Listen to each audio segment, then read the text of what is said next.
Bien,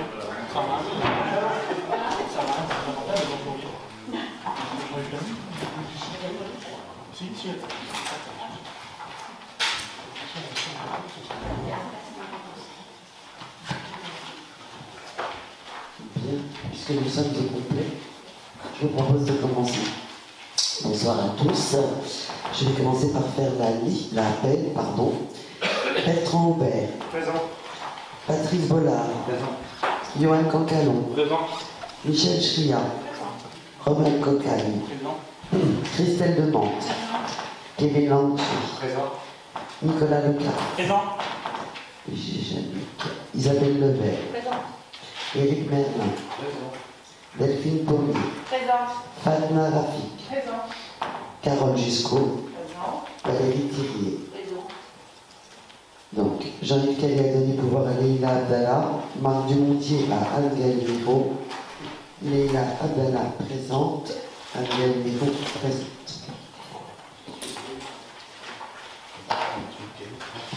Nous démarrons ce conseil municipal par un vote pour les élections sénatoriales. Donc, chacun sait que les sénateurs sont élus par ce qu'on appelle des grands électeurs, c'est-à-dire des personnes.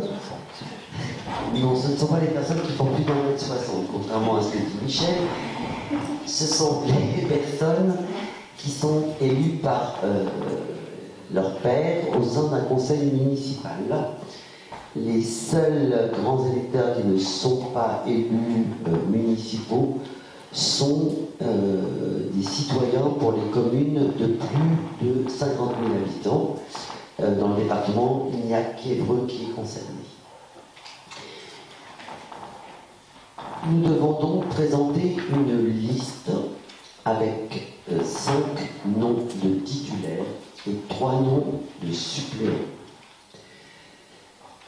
Je tiens à préciser que je ne ferai pas partie de cette liste parce qu'étant conseillère départementale, je suis déjà grand électeur, mais dans un autre corps électoral, et que donc je ne peux pas être 2 fois grand électeur, je n'ai pas le droit de voter 2 fois.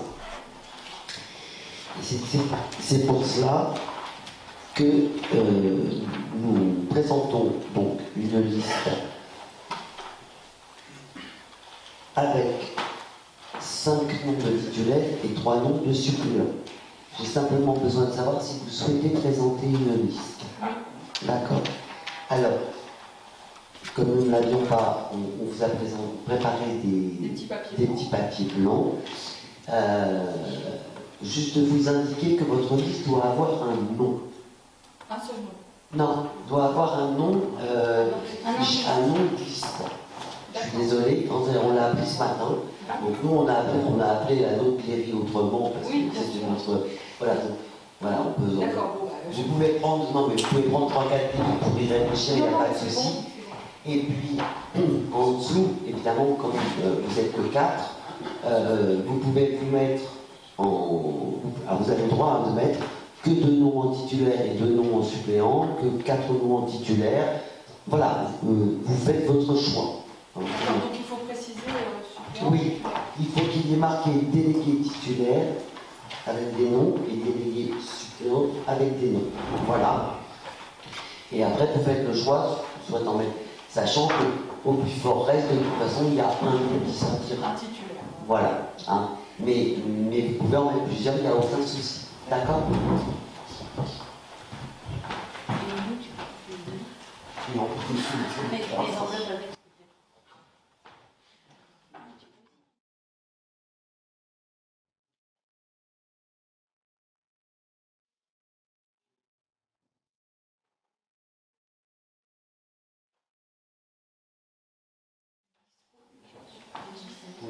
Alors, je rappelle que les personnes qui se présentent doivent être donc disponibles le 27 septembre, date à laquelle ont lieu les élections, et que ce vote est obligatoire pour les grands électeurs. Les suppléants venant suppléer qu'en cas de conditions graves d'absence, maladie, accident, décès. Voilà. Je suis désolé, c'est les 3 cas Je ne sais pas si c'était l'abscisse.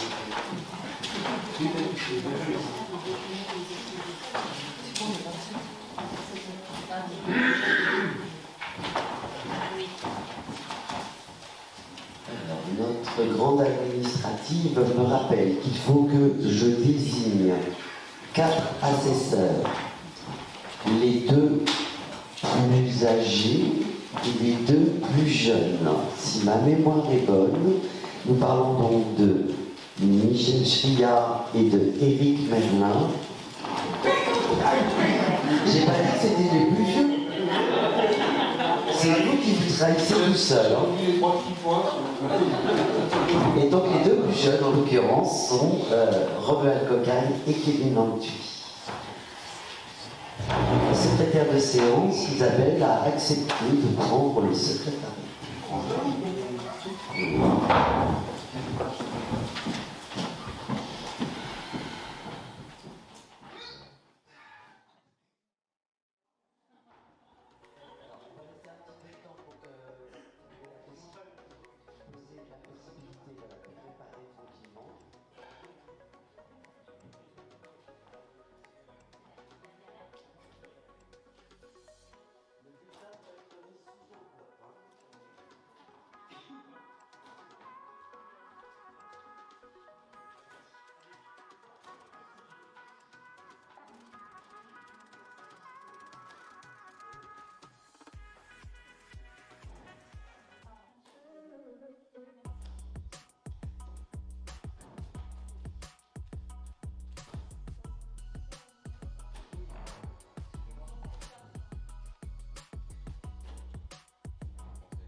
La liste, c'est notre parti, c'est toujours l'IMI.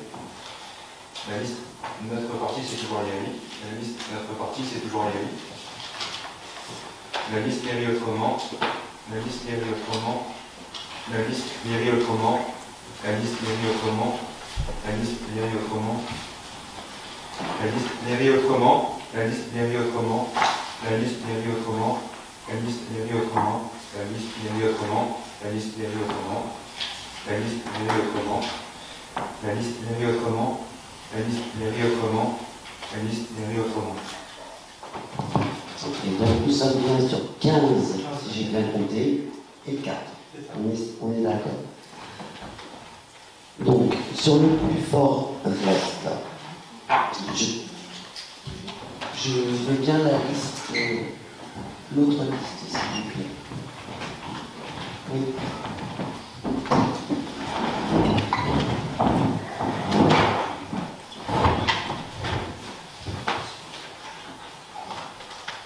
Merci.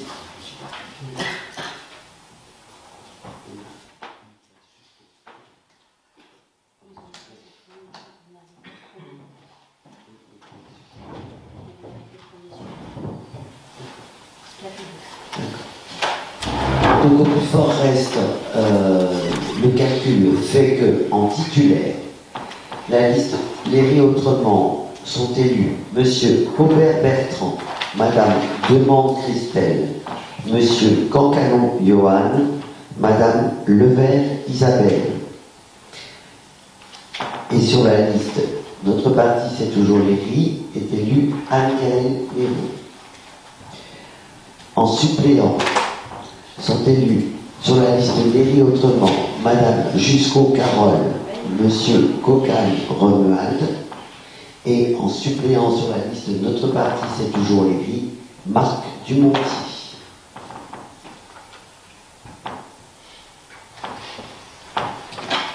Donc, ce scrutin est clos, je vous en remercie.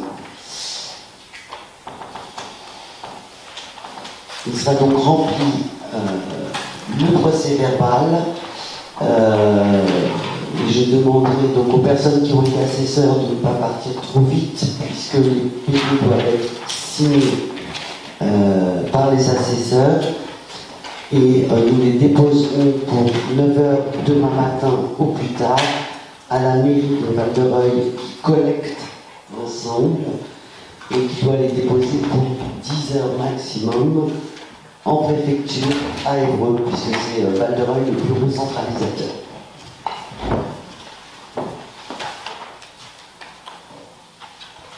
Je vous propose donc de passer au point 2 qui est l'approbation du procès verbal du conseil municipal du vendredi 26 juin 2020. Nous avons 2 procès-verbaux à approuver, puisque la dernière fois, le resserrement des 2 conseils municipaux, 26 juin, 3 juillet, 10 juillet, etc., 3 juillet, pardon, faisait que... non, c'est pas le 3, c'était le 1er d'ailleurs. Faisait que nous n'avions pas eu le temps matériel d'élaborer correctement le procès verbal. Y a-t-il des remarques, des questions? Oui. Alors moi, je voulais juste rectifier une page. Page 2, il est indiqué que Madame Abdallah souligne que la loi n'autorise pas que des points urgents puissent être ajoutés à l'approbation du Conseil. Et que, voilà, donc ça, je tenais à préciser que j'avais quand même précisé que ajouter des points, des sujets importants, certes, mais c'est au niveau des délibérations que je faisais la distinction, où j'étais contre le fait qu'on ajoute une délibération le soir venu. D'accord. Et que s'il y avait des sujets importants qui ne nécessitaient pas de vote, il n'y avait pas de souci. C'est vraiment les points qui nécessitaient un vote, une délibération. Et la nuance n'a pas été un... D'accord. Donc on vous mettra que vous soulignez que la loi n'autorise pas des délibérations posées sur table, mais que des points urgents puissent être ajoutés. S'il n'y a pas de vote, d'accord, il n'y a pas de souci. Hein. Ok. Je prends note, il sera corrigé. À noter, oui. Donc voilà. Oui. Alors, donc qui est contre cette approbation? 4. Qui s'abstient? Je vous remercie. De la même façon, nous devons approuver le procès-verbal du conseil municipal du 1er juillet.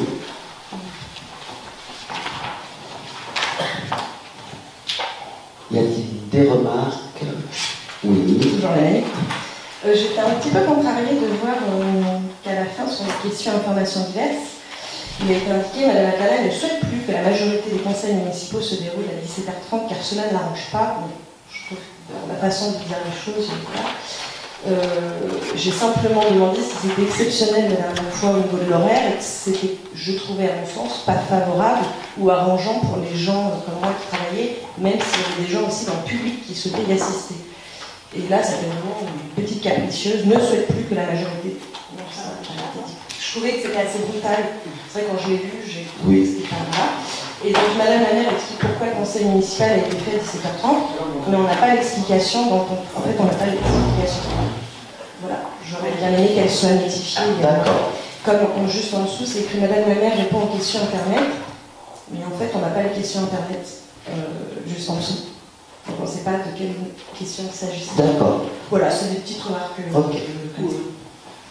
Et puis, concernant le fait que je ne souhaite pas présenter le budget du compte administratif immédiat, c'est vrai, mais ça m'a été demandé à bout de point quand je suis arrivée. Donc, enfin, je veux dire, c'est pas, on m'a pas prévenu à l'avance, on m'a pas demandé, on m'a dit, vous voulez faire, voilà, c'est quand même pas la même chose. Oui, Enfin, c'était de fait à vous de me présenter, c'est tout. Mais, ah oui, et puis... c'est la loi, c'est la loi. Le compte administratif est présenté par la personne qui l'a élaboré. On est d'accord, mais c'est juste la manière dont c'est rédigé, c'est d'accord. que ça montre qu'on est pas conciliante, etc. Et je trouvais que c'était pas... D'accord. Ok. Et ben on prend note des remarques. Et c'était au niveau du compte de gestion, en fait, on avait 4 votes. Normalement, le maire peut participer. C'est sur le compte administratif qu'il ne peut pas participer parce qu'il est gestionnaire. Oui. Mais en fait, il n'y a pas 3 voix pour, c'était 4.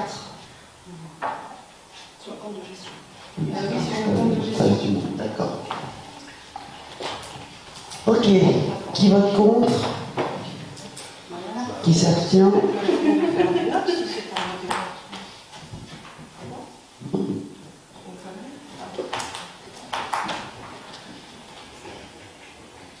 Je vous remercie.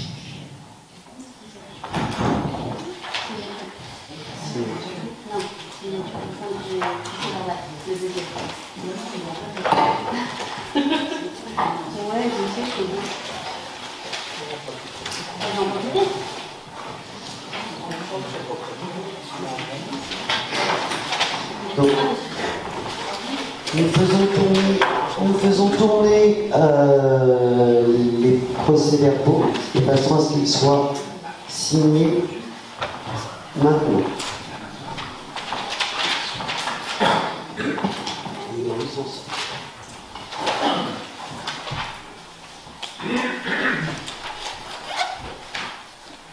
Alors, je vais d'abord en profiter pour revenir par rapport au compte administratif. Donc, la loi 83-634 du 13 juillet 1983 portant droits et obligations des fonctionnaires, article 26. Les fonctionnaires sont tenus au secret professionnel dans le cadre des règles instituées dans le code pénal.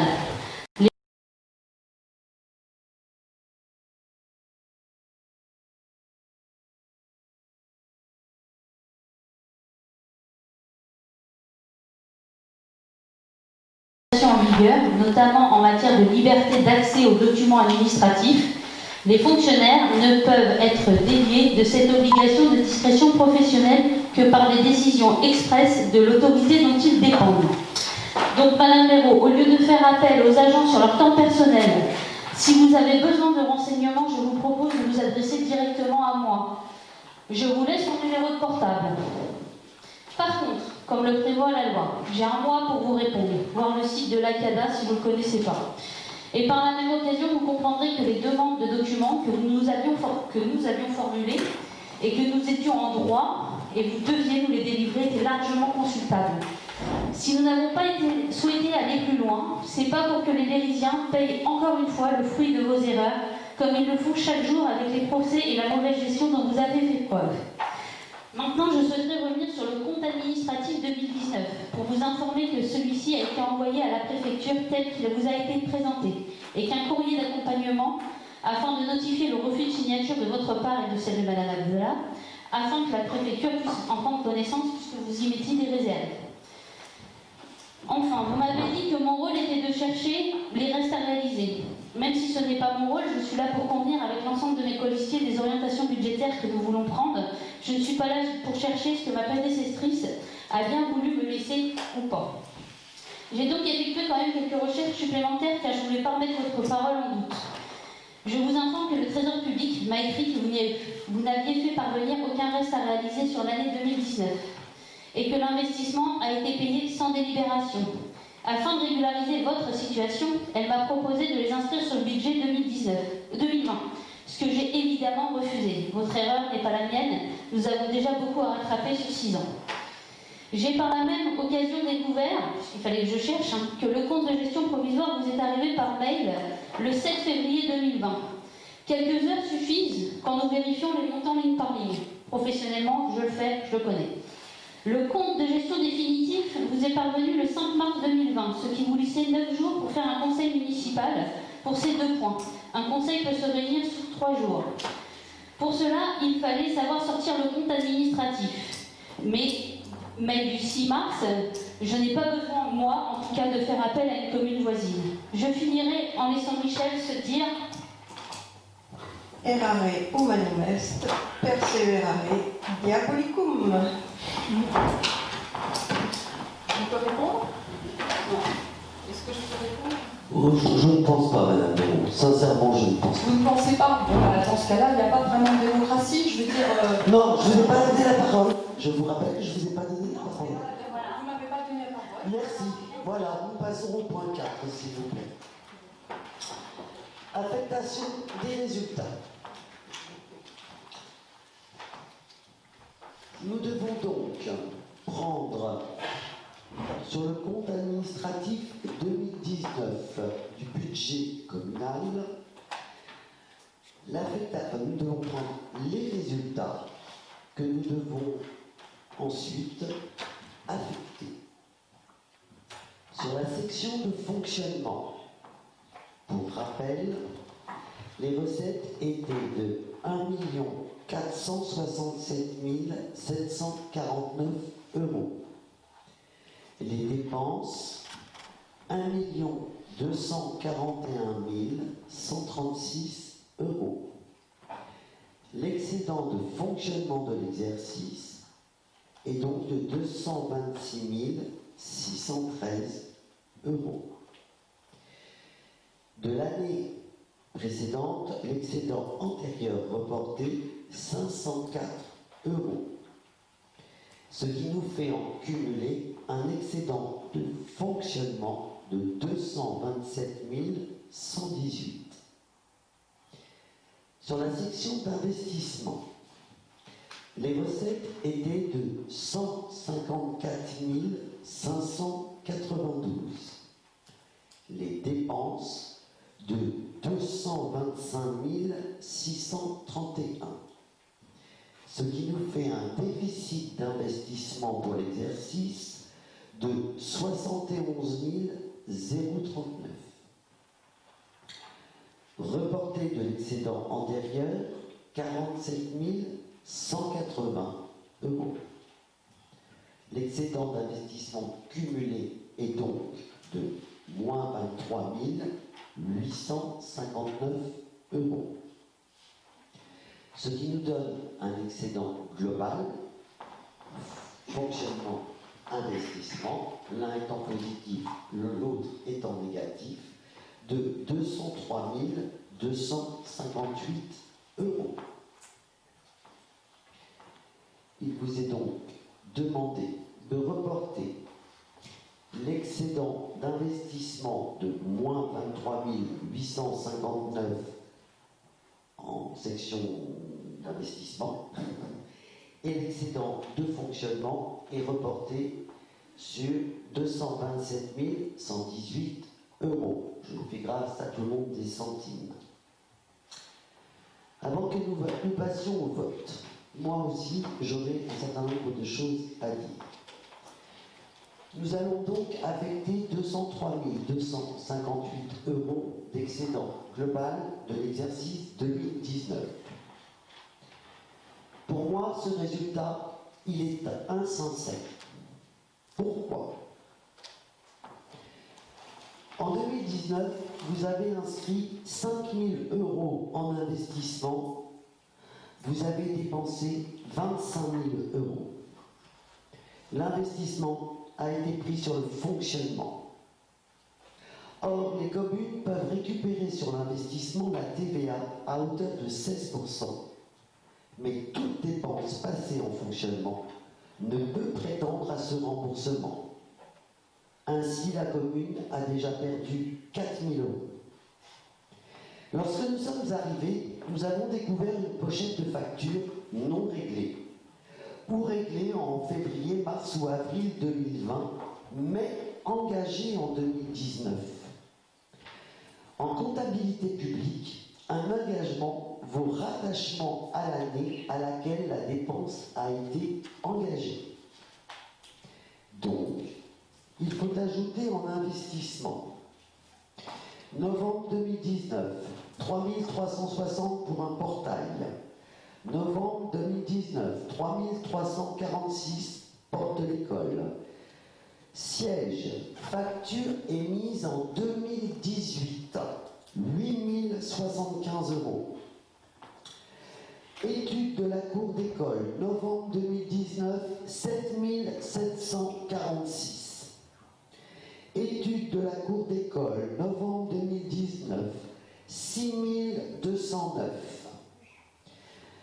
Réparation du toit de l'école, 4 293. Et une facture dont je ne connais pas bien mais qui sont des travaux, 1440. Ainsi, 34 469 euros payés sur le budget 2020 alors que dépensés en 2019 nous amène au déficit d'investissement non pas de moins 71 039, mais moins 106 508.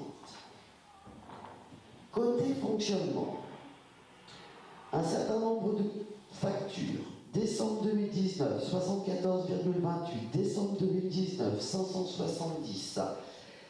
Décembre 2019, 360. Décembre 2019, 327. Décembre 2019, 39. Novembre 2019, 650. Décembre 2019, 1712. 382. Novembre 2019, 274.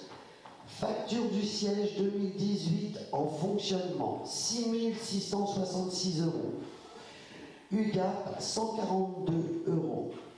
Soit 11 200 euros dépensés en 2019 et payés sur le budget 2020. Cela a toujours été facile de dire et réclamer que les caisses sont pleines. Parlons-en des économies soi-disant réalisées. Les salariés n'ont pas eu de visite médicale depuis plus de 2 ans. Les agents de restauration se payent eux-mêmes leurs sabots. Les agents administratifs travaillent avec un logiciel JPS où toute maintenance, assistance et mise à jour ont été abandonnées. Ils travaillent sur du XP ou Windows 7 qui n'a plus de mise à jour depuis belle lurette. J'ajoute à cela la convention de restauration avec la Normande, qui n'est plus valide depuis 2018. Nous sommes donc obligés de relancer un marché avec les coûts de publication et de publicité. La convention avec le siège pour la borne de recharge électrique sur la place n'a jamais été signée, jamais renvoyée. S'il arrivait une panne, la réparation était plein pot pour nous. Pas de maintenance non plus pour prévenir un risque éventuel.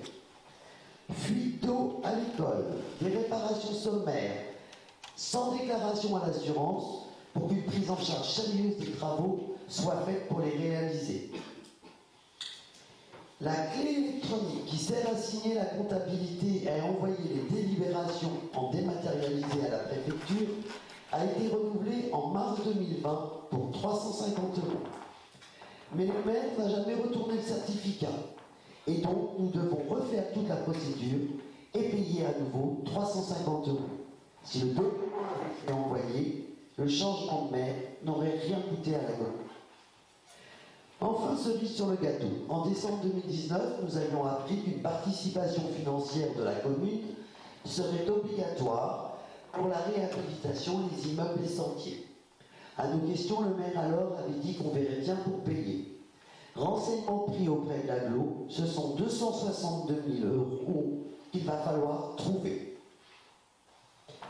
Et cet après-midi, en réunion avec les mêmes partenaires, j'ai juste appris qu'il fallait refaire les réseaux du siège, changer avec du matériel neuf, tout l'éclairage de ce même quartier. Évidemment, pas de programmation, soit on se débrouillera. Alors les leçons sur les économies, faites sur le dos des salariés, sur le renvoi des factures à l'année suivante, cela s'appelle de la cavalerie de trésorerie. D'ailleurs, fin mai, quand nous sommes arrivés, il y avait 150 000 € de factures pour 113 000 € en caisse sur le compte. Pour regarder l'avenir et avancer malgré nous allons donc affecter des sommes fausses. Nous absorbons tout ce que vous n'avez pas payé et nous allons relever le défi. Parce que les Lérisiens le méritent.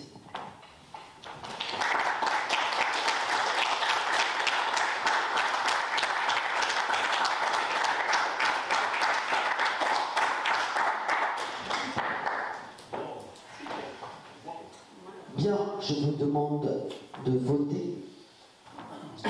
Qui vote pour l'affectation des résultats? J'ai dit pour l'affectation des résultats.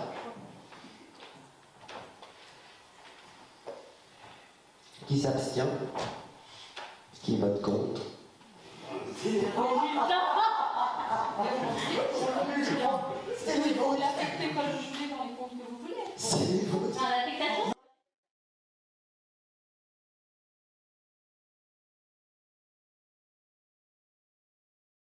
ça existe, ces formations. Bon.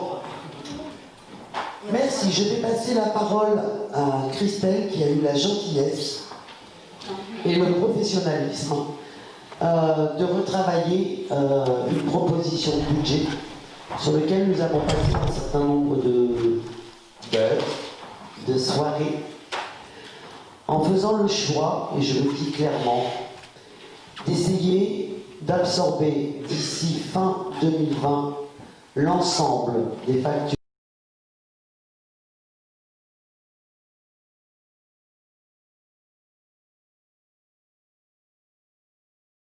à partir de 2021, d'élaborer un plan pluriannuel d'investissement qui nous permette de répondre à nos contraintes d'employeurs de façon correcte et qui nous permette d'élaborer un certain nombre de projets comme nous nous y sommes engagés.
Alors, le projet de budget primitif 2020, élaboré d'abord selon les besoins recensés.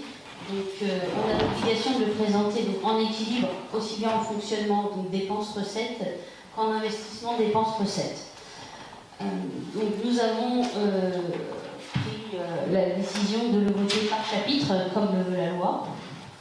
Et donc, au chapitre 011, qui sont les charges à caractère général. Donc, ce sont l'eau, l'électricité, le chauffage, l'entretien des bâtiments, autre que des gros travaux, c'est de l'investissement. La maintenance, ça peut être les fluides. En fait, c'est tout ce qui est fluide quotidien, un peu comme vous avez tous sur votre budget.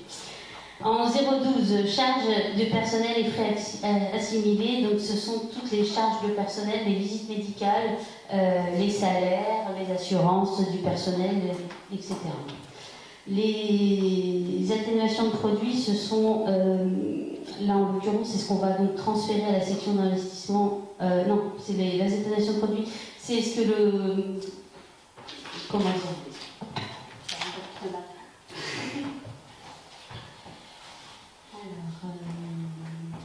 Ce sont les dotations aux amortissements. Voilà.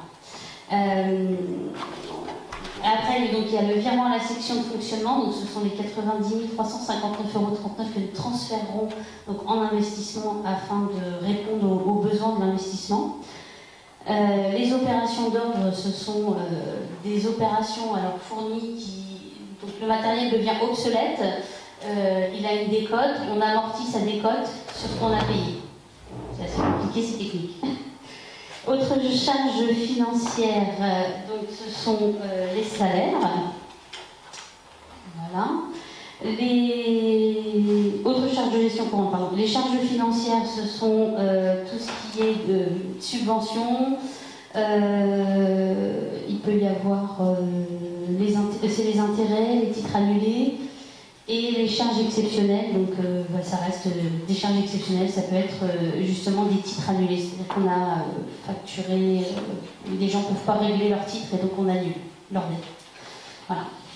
Donc ce qui fait un équilibre à 1422 euros, 1 422 296,69 €. Nous avons donc repris le solde d'exécution. Alors, le solde d'abord qu'il faut transférer, qui est le déficit d'investissement de 23 859,39 €. Donc ça, on a l'obligation de le passer. Après, nous avons les emprunts. Donc l'annuité devrait se lever à 114 713,57 €. Les immobilisations, là encore, c'est une écriture comptable.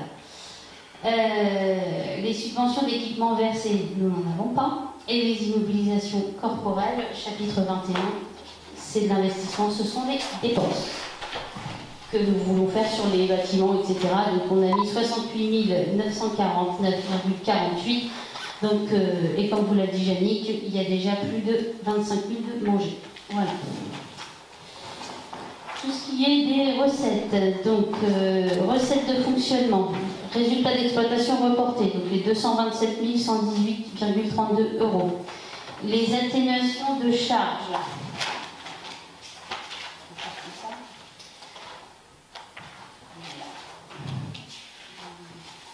Ce sont atténuation de charges 013. Je le cherche en même temps. Je ne connais pas tout par cœur non plus, hein, même si... 013. Donc ce sont les remboursements voilà, sur charge du personnel. Donc quand un agent est en arrêt, nous avons une complémentaire qui nous rembourse une partie. Ensuite, les ventes de produits fabriqués, prestations de services, marchés. Donc ce sont les concessions dans le cimetière, les redevances d'occupation du domaine public et tout ce qui est facturation de la cantine et le remboursement suite au transfert de l'accueil de loisirs. Donc en fait, l'agglomération nous rembourse les repas de l'accueil de loisirs, donc sur facture identique, et aussi le personnel mis à disposition. Impôts et taxes, donc ce sont toutes les taxes foncières, habitation et impôts qui peuvent exister et qui font partie des revenus de la commune. Dotations et participations, donc ce sont les dotations de l'État. Autres produits de gestion courante, ce sont les revenus locatifs. Produits financiers de placement, alors c'est quand on a un compte à la caisse d'épargne, ça peut rapporter en placement 3 euros. Voilà. Et les produits exceptionnels, donc ce sont tous les produits tous les produits remboursement d'assurance ou des choses comme ça, en fait on les encaisse à cet endroit-là. Voilà pour le fonctionnement. Donc les comptes ont été équilibrés à 1 422 286,69 pour le fonctionnement. Pour l'investissement, donc solde d'exécution d'investissement reporté, rien. Voilà. Virement à la section d'exploitation, donc nous verserons 90 359,39. Nous avons les opérations de transfert, toujours avec ces histoires d'immobilisation et de transfert obligatoire pour amortir.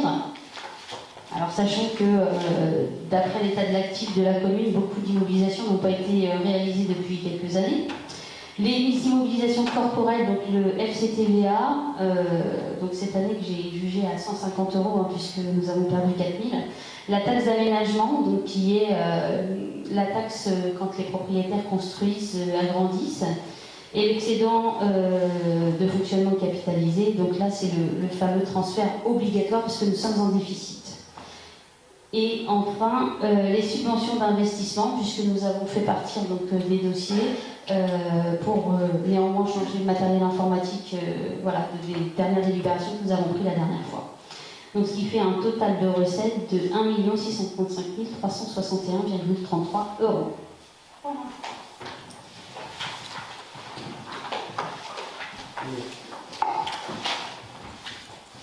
Donc, vous l'aurez compris, nous sommes sur un budget dont 51% ont été mangés entre janvier et mai. Et donc, nous l'avons fait à minima, de telle façon que nous puissions apurer les choses, tout en pouvant commencer à répondre, je l'espère, à quelques besoins d'ordre presque quotidien. Y a-t-il des questions? Des votes contre? 4. Des abstentions? Je vous remercie. Vous pouvez passer le temps pour signature.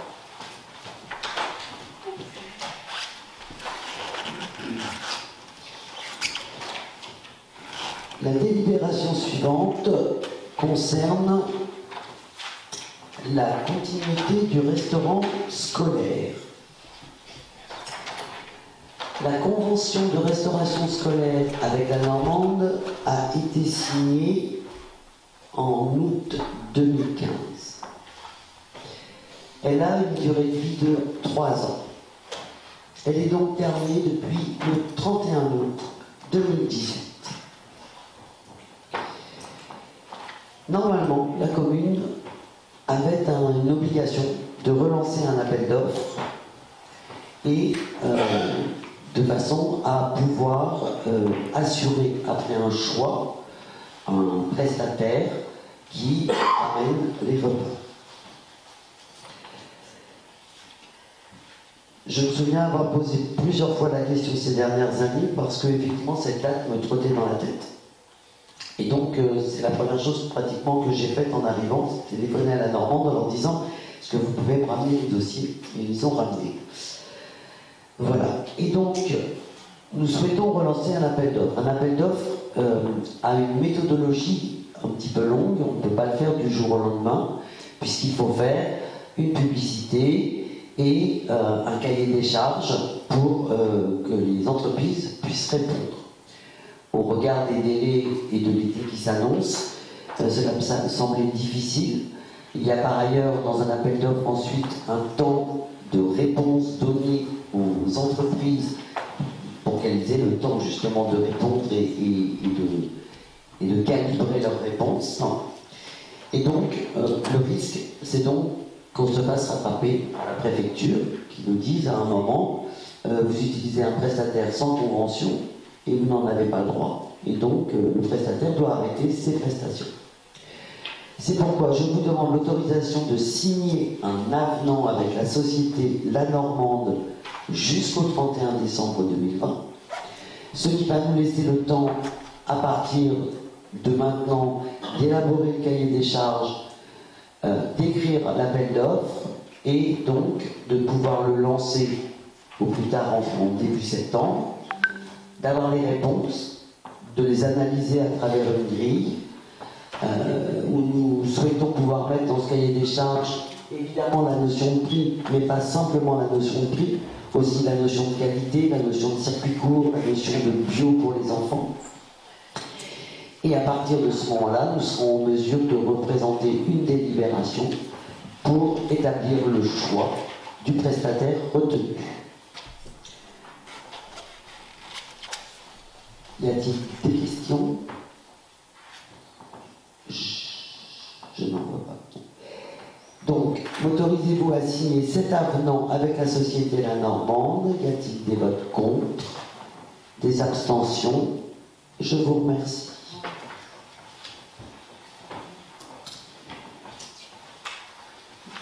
De la même façon, j'ai reçu un courrier il y a 2 semaines maintenant du siège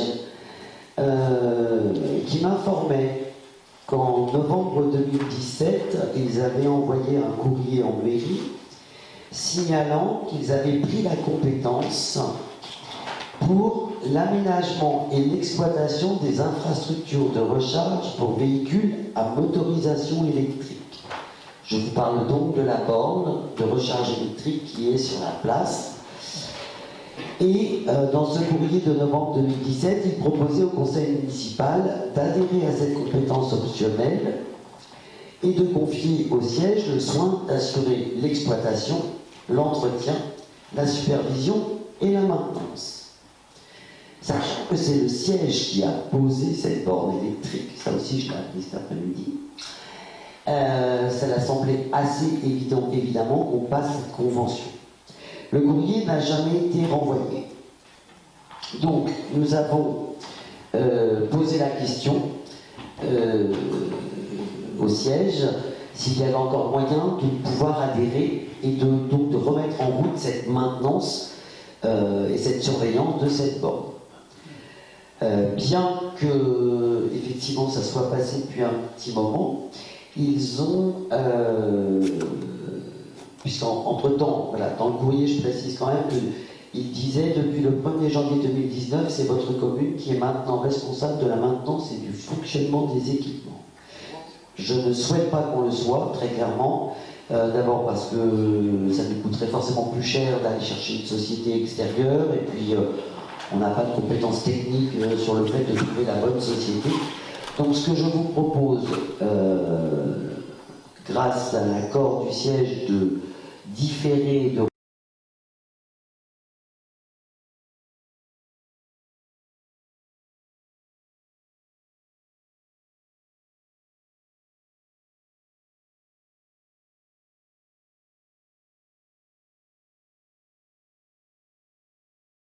que si la maintenance amenée à réparation, et dans ce cas-là, il y a une prise en charge siège et une prise en charge mairie, de la même façon qu'il fonctionne en fait avec l'éclairage public. Voilà. Y a-t-il des questions? Des votes contre? Des abstentions? Je vous remercie. L'ordre du jour en tant que tel est terminé. Je voulais faire une information qui est une bonne nouvelle. Nous avons rencontré avec Christelle et Patrice, oui, le service voirie et mobilité de l'agglomération Seine-Neuve. Et comme pour ceux qui nous suivent depuis le départ, la question du transport des collégiens vers le Pont de l'Arche s'était posée un certain nombre de fois. Je rappelle simplement, les collégiens donc, prennent le bus à Léry, le bus passe par Pause, puis arrivent à Pont-de-l'Arche et globalement ils mettent 40 minutes pour y aller. Et ils reviennent de la même façon en repassant par Pau, en refaisant toute la boucle, même sur une petite partie du Vaudreuil, et reviennent ensuite à Léry, ce qui refait de nouveau 40 minutes. Du fait de l'augmentation du nombre de collégiens, puisque nous sommes à la 3e année, donc forcément il y a de plus en plus, et l'année prochaine, en septembre, ce sont 27 de nos petits lérysiens qui partiront vers Pont-de-l'Arche. Et au regard, voilà, je pense, de ce qui avait pu être dit et par les collégiens et par leurs parents, le service voirie mobilité m'a informé hier soir qu'il pourrait, à la rentrée, mettre en place un transport qui devrait normalement prendre 12 minutes à partir de Léry vers Pont-de-l'Arche. Et que dans ce cas-là, on serait sur la ligne Val-de-Reuil-Pont-de-l'Arche, et donc il n'y aura plus de passage, ni par Pause, ni par le petit bout du Vaudreuil. Voilà, donc je voulais vous en informer, parce que voilà, ça fait du bien de savoir que nos petits vont pouvoir retourner à Pont-de-l'Arche tranquillement. Voilà. Moi j'en ai fini. Est-ce qu'il y a des questions?